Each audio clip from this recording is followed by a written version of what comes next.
Сегодня у нас на нашем уроке мужества находится Дулаева Мария Кирилловна. Она является сестрой Дулаева Аштимара и Зантимара, которые погибли во время Сталинградской битвы и похоронены на мемориале на Мамаевом кургане.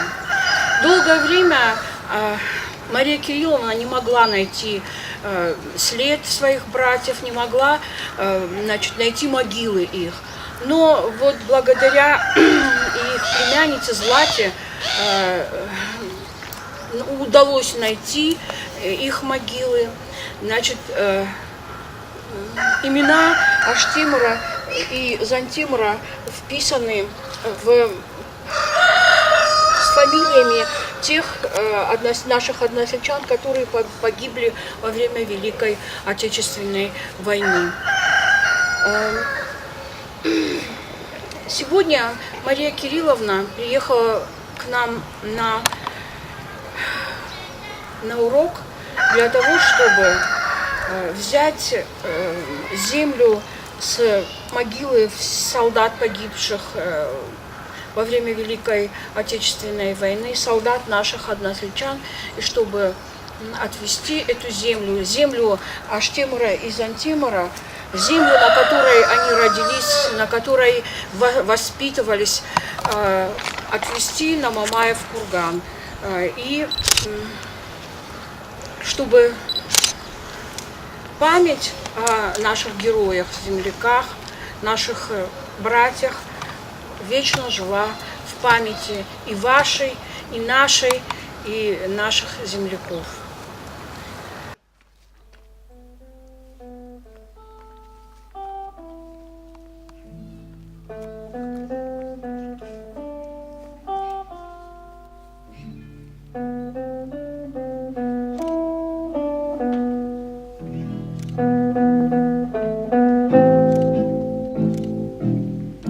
От героев былых времен не осталось порой имен. Те, кто приняли смертный бой, стали просто землей и травой. Только грозная доблесть их поселилась в сердцах живых. Этот вечный огонь нам завещанный одним, мы в груди храним. Погляди на моих бойцов, целый свет помнит их в лицо. Вот застыл батальон в строю, снова старых друзей узнаю. Хоть и мне 25, трудный путь им пришлось пройти. Это те, кто в штыки поднимался как один, те, кто брал Берлин. Нет в России семьи такой, где б не памятен был свой герой, и глаза молодых солдат с фотографий увядших глядят. Этот взгляд словно высший суд для... Эту землю мы отправляем на мемориальное кладбище на Мамаевом кургане. Она будет присыпана к могиле наших земляков Аштимара и Зантимара. Братья мои, 3 брата и 2 сестры, сиротами остались в 1933 году.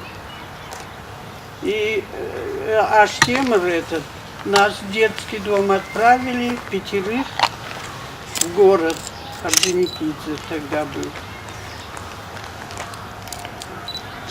А старший уже был его где-то 9-10 год. И он сбежал с детдома. А потом пришел и другого брата, который на год младше был, тоже украл и в село обратно, сюда, в Нарт. А мы трое остались. Потом младший брат заболел, его в больницу положили там. И он, не знаю, говорят, умер, а может и жив остался, кто-то его забрал себе, не знаю. Вот. А Штемр не стал учиться, 5 класс кончил и не стал учиться. А я нашла его тетрадь, а там по математике одни 5. Я говорю, зачем ты оставил школу? А кушать, говорит, что-то надо, и пошел в колхоз работать. Вот в таком возрасте. А Зантемр был такой умный, что математика и физика была его любимые предметы были. Вот. И он учился хорошо, но его отправили в ФЗО. Вот там, наверное, написан Андиев Магомед. Мохаммед Андят с ним. И потом выучился он на шахтера. Заставили его учиться на шахтера. И оттуда его в 40-м году, в 41-м забрали на фронт. И вот последнее письмо его было со Сталинграда. А тетка моя, отца, брата, жена, она сожгла все письма, потому что вокруг уже немцы были в Нарте, за Нартом там. И говорили, что они убивают те семьи, у которых кто-то служит, воюет в армии. И вот она все письма сожгла и не сохранилась. С тех пор мы все время я искала, ездила 3 раза в Волгоград и ничего не могла найти. А вот дочка моя нашла по компьютеру, где похоронен. Вам большое спасибо за то, что пришли и посодействовали. Желаю вам всего хорошего, здоровья и хорошей учебы, хороших знаний, чтобы получили. Растите хорошими мальчиками и девочками, чтобы достойны были тех, которые погибли.